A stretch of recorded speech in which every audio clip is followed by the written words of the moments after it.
Welcome to the podcast today, where we celebrate innovation for a happy planet. I'm your host, Abigail Carroll. As we all know, we have a plastic problem on the planet. These petroleum-based materials only became mass-produced after World War II. But as we heard from our first guest, Bill Curtsinger, as early as the 60s, microplastics were already being identified as a concern in the remote waters of Antarctica. It was about that time that the 1967 movie The Graduate came out. In it, Mr. McGuire offers career advice to the young, floundering Ben Braddock. He says the future is in plastics. He wasn't wrong. The 70s and 80s brought a massive and unrelenting surge of consumer and convenience-driven plastics. And now here we are with massive swaths of plastic waste forming veritable islands in the Pacific Ocean. And while recycling may make us feel better, a new Greenpeace report estimates that only 5 to 6% of U.S. plastics are actually being recycled. The report concludes that plastics are, well, fundamentally not recyclable. Our guest today, Thibault Monfort-Micheo, is co-founder of FlexSea, one of a new generation of startups thankfully tackling the plastics problem. The FlexSea solution? To use sustainable seaweed to make alternative bio-based and biodegradable plastics. Let's hear it from Thibault. Welcome to the podcast, Thibault. Thank you for coming today. Thank you for the invitation. Tell me, you are in London right now, is that right? I am indeed. And what are you doing over there in the UK? So I'm not actually originally from London, as you might tell by my accent. I am originally from Monaco.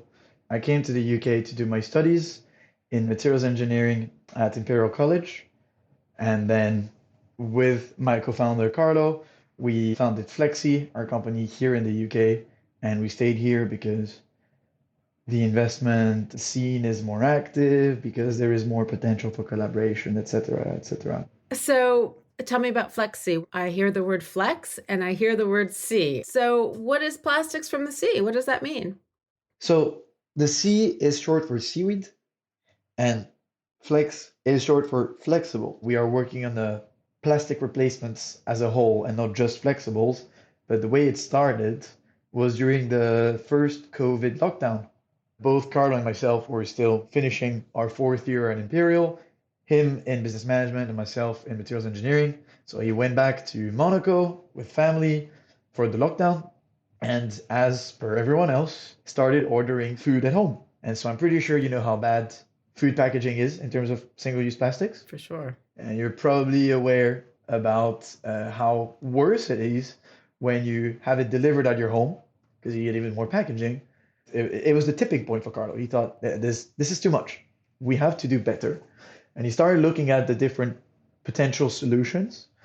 And this was the major problem. The problem is not just there is a plastic, there is a waste, and it will not degrade, blah, blah, blah. No, the problem is that there is actually no complete set of solutions to tackle this problem. Recycling can do some stuff, but not all of it. Some bioplastics can do some, but not all of it. And then there is no silver bullet. So the way we need to work currently is to enlarge and facilitate a more complete portfolio of solutions for the plastic problem. That was the main intention of Carlo, is for stuff that it will likely be disposed after one use, can we not make something that will actually compost in natural environments, unlike the current bioplastics? Can it not be petroleum-based? Can it have as low as an impact on the environment? And can it still perform? And so after a lot of studies, he came to the conclusion of seaweed. It's a great material. It grows without any need for pesticides or fertilizers or fresh water, arable land. And it has a ton of other advantages. So how can we turn that into a bioplastic? Saw that some projects existed on the topic. I'm sure a lot of us have heard of Notpla.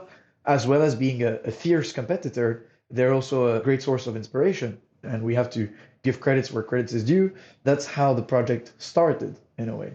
So now that I've given credit to everyone, we'll talk a little bit about what we do and how we're different. Tell me more about this complete set of solutions. Does that mean that, we order out and there's some soft plastic, some saran wrap, and then there's the hard dish, and you want to offer all of those, that whole suite for somebody like a takeout restaurant? So you're taking a quite a specific example with delivery foods, but it's an interesting one because you can be confronted to many different types of plastic and in different form. For the average consumer, they have no idea what's polystyrene, what's a low density polyethylene, high density polyethylene, biaxially oriented polypropylene, or a polyethylene terephthalate. They just want to know, what can I recycle? What can I not recycle? What's compostable? Is there anything petroleum based? The legislation is not really helping on that topic. But to take an even broader image, although food was the origin of the Carlos idea with the food delivery, we also want to pretend at non-food packaging, which still represents 30% of the single-use packaging in the world today. To talk about this complete set of solution, technically, we can do everything with petroleum. And that's exactly what we're doing today. However, if you start to take into account sustainability, both from the sourcing and from the end of life, then you start having some troubles. And so we need to make sure we have a solution that can be bio-based and can compost or can disappear in the natural environment. So today, what are 80% of packaging products made out of? It's polypropylene, polyethylene terephthalate, and polyethylene. It's just different chemical chains that are hydrocarbons, and they're created from petrol. And it's the three main materials we use for packaging. So the recycling industry says we are going to treat those three materials in the majority because that just makes sense. That's what's the most used. Yeah. However, when you start to make layers of one and another to get the properties of one and the better properties of the other, and start to have interlayers and glues and inks and a bunch of other stuff, you end up with materials that are hardly recyclable.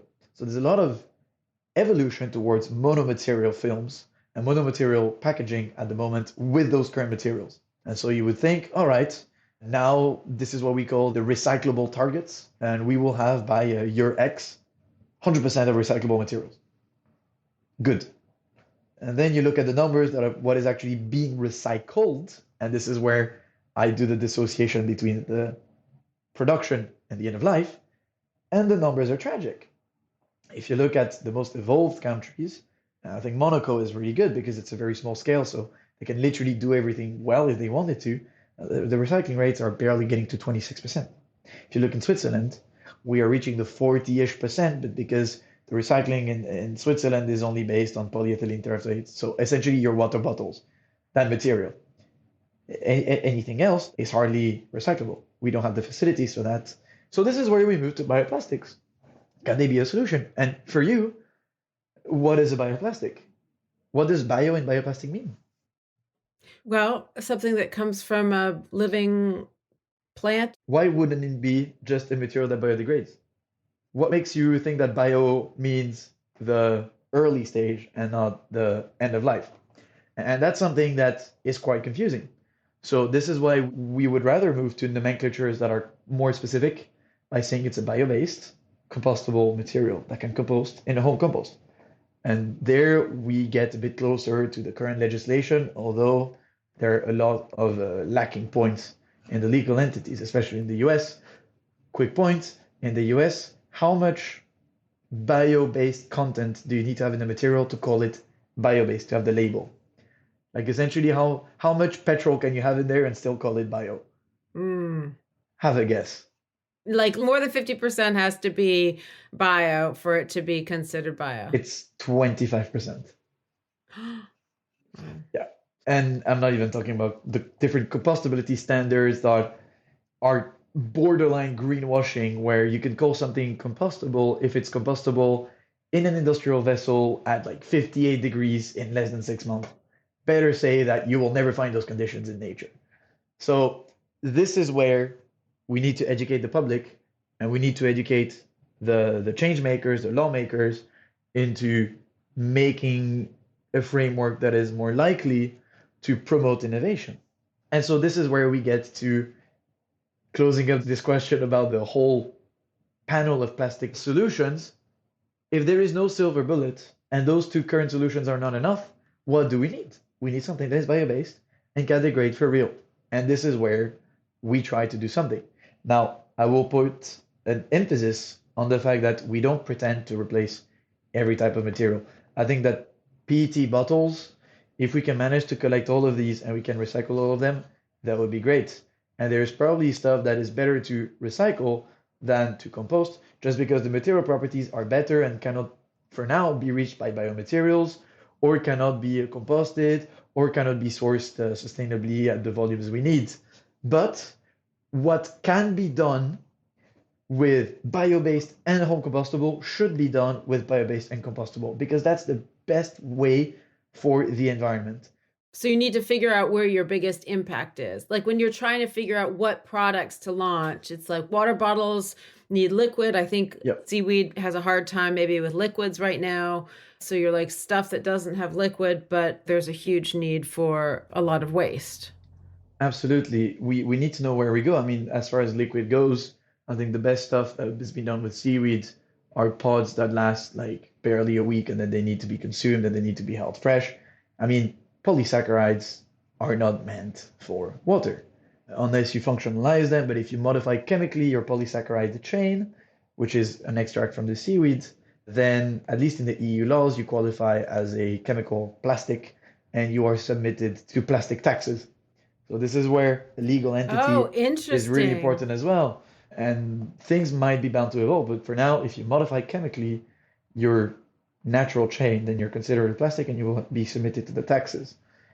So we try to work with natural fibers as much as possible, and this is what we're using from the seaweed. It's hydrocolloids, which is essentially a complex sugar extracted from the algae. And this is then mixed with other additives, food grade additives, natural additives, into a formulation that can then be processed into a flexible transparent film or into an extrudable filament that can be turned into pellets, and those pellets can then be processed with conventional plastic manufacturing into an injection molded pot for cosmetics, for example, or pressed into a film for packaging and stuff like this. What are the other bioplastics made of? So currently the main one you will hear of is PLA, polylactic acid, and it's a material that is essentially a fermented starch. So starch is widely available, which is a great advantage that it has over seaweed as of today. But again, it's limited because the amount of land that we've pretty much used up 100%. And they would get that from like a potato or something? Potato starch, corn starch, maize starch are the main ones, beetroot starch. Yeah. The main issue with that is that, again, it competes with the food industry.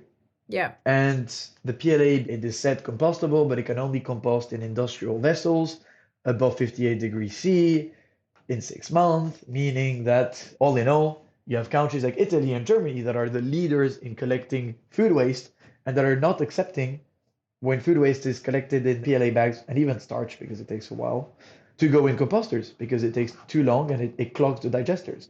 And this is where it's really important to say that we are not considering tapping the whole seaweed potential to make bioplastics. That would be ridiculous because seaweed can be great for so many of the other applications. However, I believe that the seaweed industry can grow phenomenally because of all the access to water that we still have compared to the limited access to land that we have. I mean, we don't even have enough land to the point of we need to literally chop down trees in the forests. And that's something that we could avoid with seaweed. Right. Stick with us and we'll dive into sourcing, demand, and funding after the break. A big thanks to the Maine Technology Institute, MTI, investing in innovation for a prosperous Maine. MTI is Maine's unique public-private partnership whose core mission is to diversify and grow Maine's economy by accelerating innovation in the state's targeted technology sectors. MTI offers grants, loans, equity investments, and services to support Maine entrepreneurs and organizations as they transform their innovative ideas into new products, services, and companies, leading to the creation of quality jobs for Maine people. For more information about MTI and its programs, please visit mainetechnology.org. For a blue economy to thrive, people need to use more sustainable products. But which products? And will consumers actually adopt them? Innovators like you are hustling to figure this out. Spark number 9 can tell you if there's demand for your product. Spark markets your product before it's built using online advertising so you launch smarter. Have a big idea? Vet it with Spark before you build. Visit Spark online at www.sparkno9.com or find them on LinkedIn. We're back with Happy Planet. The industrial process of making seaweed is actually just a cleaner, better for the planet process because you're not adding harsh chemicals, you're not heating it, if I remember correctly. The seaweed itself, the cultivation, it absorbs carbon, Right. and that's great. The seaweed also offers a lot of what are called ecosystem services. There were listed up to 24 of them by Professor Thierry Chopin, who's an expert in the matter. And within those, you can count the absorption of nitrates in the water, the absorption of carbon. You can say that seaweed also stops waves from damaging the coast by coastal erosion. It provides an ecosystem for small fishes, etc., etc. Then in the processing of the seaweed, the way they're processed today is usually in their dry version. So usually in Asia, where most of the production happens, it is sun-dried. But in different parts of the world, a lot of processes are being created or developed so that we can process the raw biomass, so you don't need to dry the water off to then rehydrate it for other processes. Oh, interesting. Some extraction processes require some chemicals, but there is a lot of innovation. I'm thinking of the CELT group in Tunisia, where they're working to do just hydrothermal extraction without using any chemicals.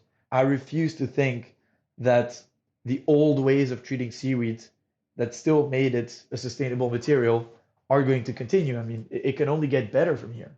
Yeah. Also, I mean, if you can work with sargassum, there's so many people now trying to figure out, how to get rid of that sargassum. And just a little background, there's vast amounts of sargassum growing in the Caribbean, and they are basically ruining ecosystems and also becoming a huge nuisance to tourist-driven economies where people enjoy time on the beach because it's just this big seaweed mess. It's interesting because you've mentioned kelp, you've mentioned sargassum, and those are the two stars of seaweed, and they're brown algae. Like, for example, if you use the alginate from those materials, you will never have transparency in your final material like you can have with the polysaccharides like agar or carrageenan from red seaweed. So that was the main reason why we started with red algae, because of the superior properties. On the other hand, red seaweed is mainly cultivated. I think 99% of it is cultivated and not harvested in the wild. There were some projects that were harvesting kelp to do some food products or nutraceuticals, and they were quickly forbidden or regulated because if you start just deforesting the oceans, you end up with a massive problem. And then we talk about the sargassum patch. Those sargassum could be used for bioplastics, for example. The main issue we have today is we need to collect it. It's not being done. When the sargassum ends up on the beach, it's too late. It's already rotting. So red seaweed is where we started.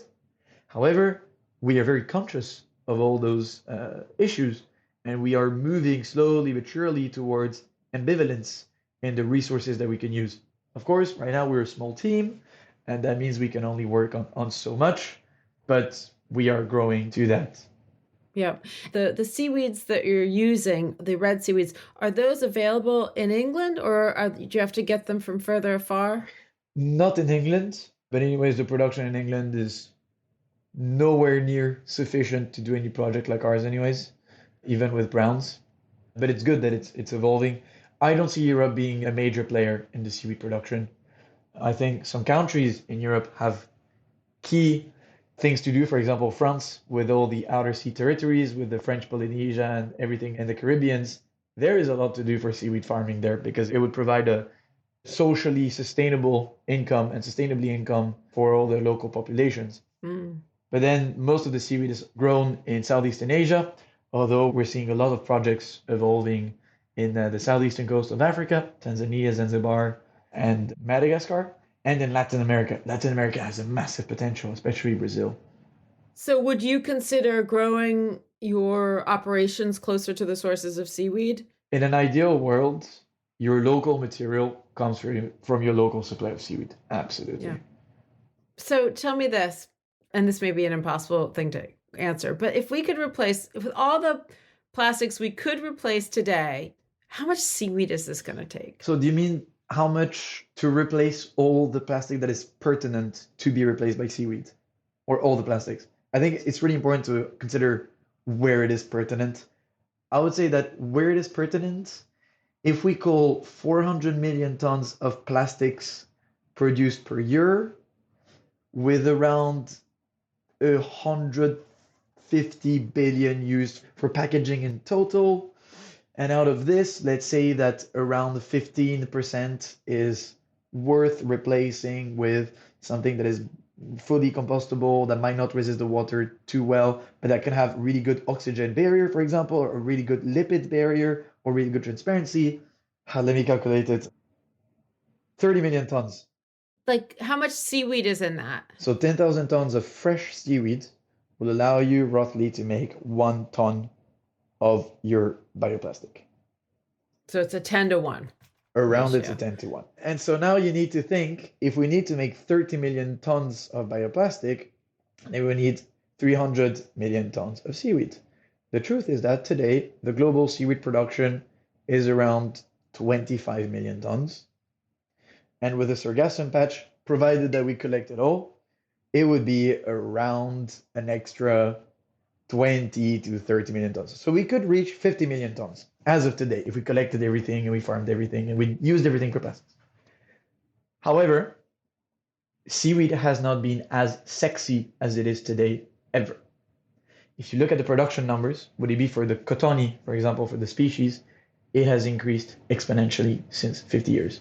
The problem is that right now the prices are augmenting a lot because the supply is not following the demand. The demand is incredibly high and the prices have more than quadrupled, even quintupled in some occasions.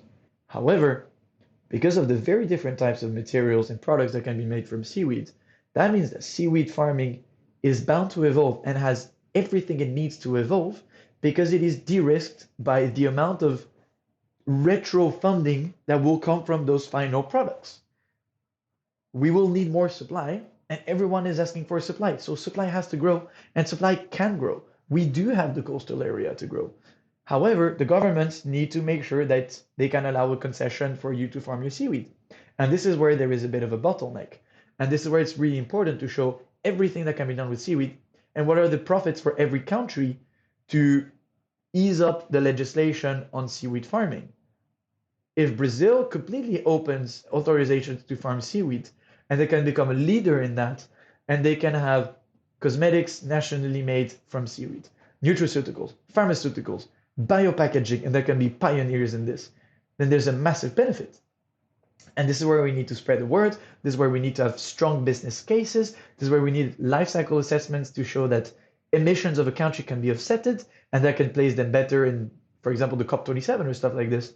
So it's really, really important to show the potential. A lot of people are calling seaweed a miracle, they can do everything.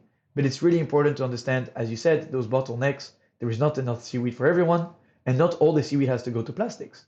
But some of it can go to plastics and should go to bioplastics because it will de-risk the farming of seaweed, because it offers a new application, because it offers a great publicity for the sector, and I think it will benefit that sector to then grow for food, for nutraceuticals, for biostimulants, etc., etc.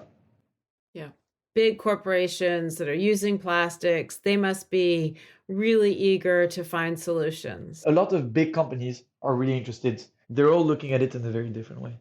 You will have your typical FMCG like Ferrero or Nestle or Unilever, Procter & Gamble, that are interested in the whole value chain around the seaweed. And then you have plastic transformers, and like Total Energy, for example, who have been working with PLA for a while and are looking for new solutions at the moment, that are also interested in seaweed, but they need to learn about it. And this is where you're doing God's work by bringing more information available for everyone.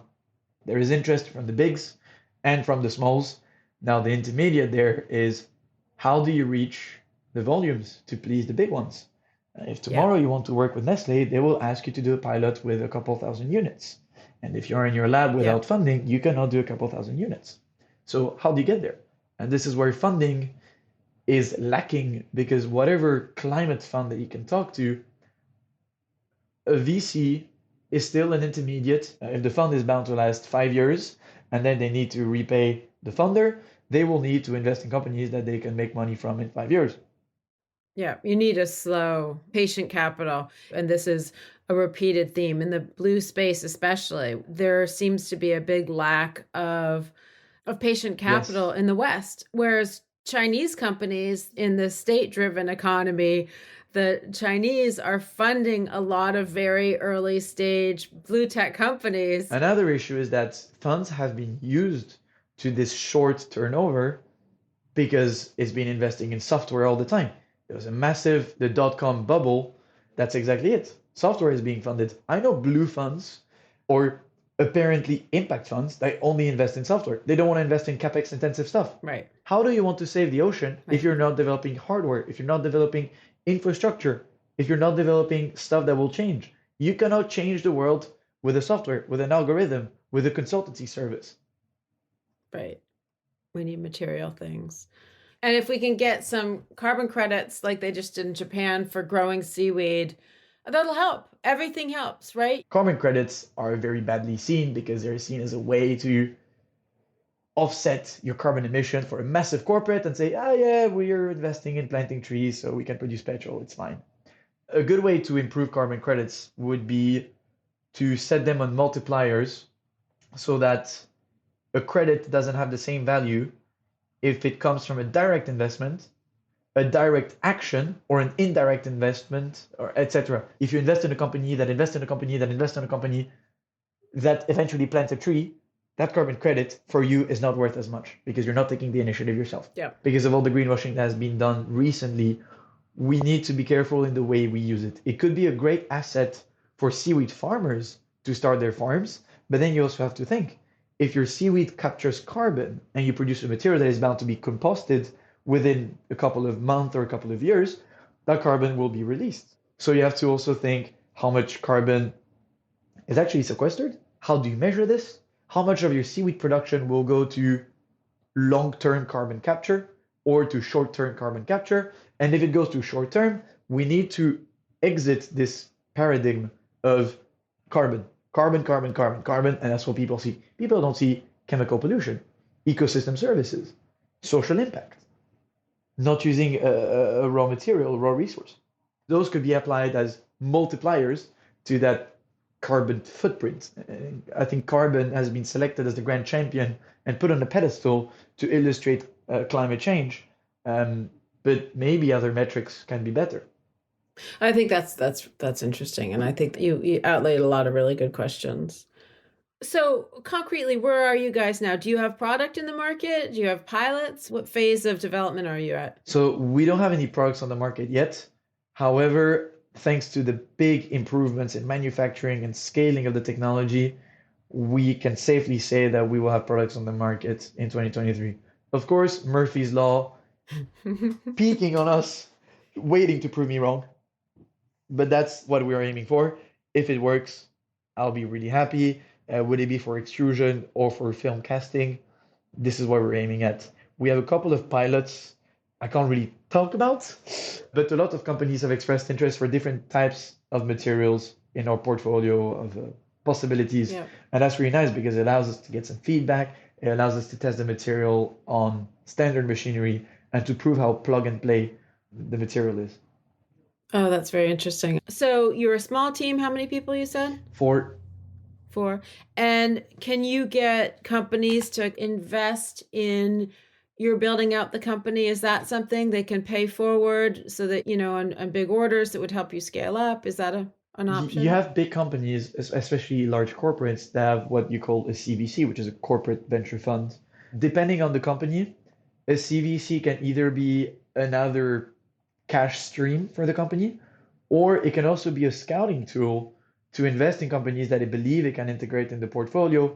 And in that sense, because that company is likely to continue for decades, they can also have a longer vision in their investment, which can be good. On the other hand, you have to make sure you protect your IP. If there is a joint venture, or if there is an M&A in the future, how do you consider your exit? How do you consider any joint IP? How do you consider being branded, for example, to a certain corporate that could close some doors to its competitors? Those are questions that you need to ask yourself, but it's definitely an interesting route that we're starting to scout. It's interesting you said that about your branding and being associated with the wrong players. I'm seeing some of the big bad names popping up around me as, co-investors in these really great mission companies. Do we want to invite them in and help them transition, or, Yes, what's the right thing? yes, we need to invite them in. Who cares if they're using their investments to just promote their image? I mean, it's better this than just not investing at all. And because of their current weight in the industry, things cannot evolve if they don't evolve. So it's better to work our asses off to show them, hey, it is doable and you should invest in this, and show them the opportunity to evolve and make it price competitive, make it available, make it sustainable, make it a tool for them to reach some of their sustainability targets. And you have to bring them to you. So are you guys fundraising right now? We are indeed. Thanks for asking. We'll put the word out there. We are raising £2 million, and we've got around a third, maybe a tiny bit more, that is committed. Couple of funds. Oh, Our that's previous angels are also willing to put some money in, and the previous fund as well. Yep. We've raised the pre-seed round in April, around £250,000, won a couple of grants and awards and prizes, and now are raising £2 million to transition properly from the lab to the machines. We're starting to do this, but renting industrial equipment has a cost. So what advice would you have to other entrepreneurs in the blue space or mission-driven entrepreneurs today? Don't give up. There are so many times where you will want to give up. You will feel like, why the hell are we doing this? Where you will feel like it's too late, but things will never change if we behave like this. You have to believe it's a very long path, but eventually we'll get there. I'm absolutely convinced that we will get there. Recently, I had someone who told me, it's funny, you guys in startup, it's like you scream in the desert and no one hears you. And I said, no, it's not a desert. It's a no man's land, because there's machine guns behind, in front, barbed wire, shells exploding around. Everyone wants you to die, and you just want to get it safe in the other trench. And in the other trench, more soldiers are waiting. You will wake up, you will think about your company, you will go to bed, think about your company, you will go to the toilet, think about your company, you will dream, you will nightmare about your company, you will work 12, 14, 15 hours a day, and you will love it. And that's the thing. If you love it, it's not time spent working, it's just time doing something you like doing.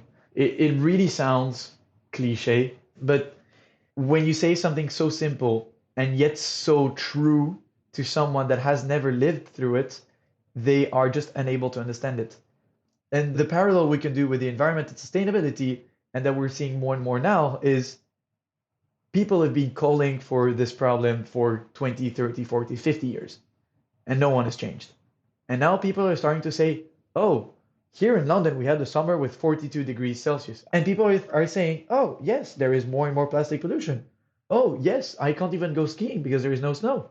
And now that this change is impacting your average Joe's life, this is when people are starting to react. Until they face the problem, they will not understand the words we tell them. And that's our job. How do we raise awareness? How do we put the problem in such a way that is easily comprehensible and that is easily adoptable? And the fastest way is to make it something that is profitable. You have to speak cash. You have to speak cash. It's sad, but it's the truth. That's it, true, right? Like Harry Wright came on, we talked about natural capital. Like if you put a price tag on nature, then it helps people talk about it. It helps people see the value. Absolutely. What is the dollar value of losing rhinos? Because there is one. There is.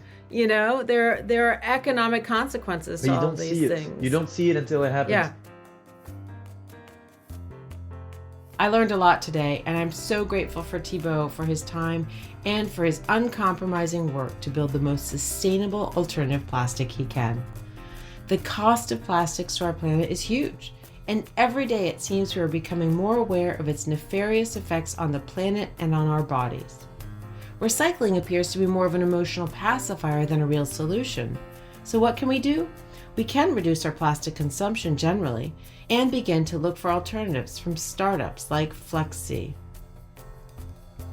Thank you for listening. Please follow Happy Planet wherever you listen and leave us a rating and review.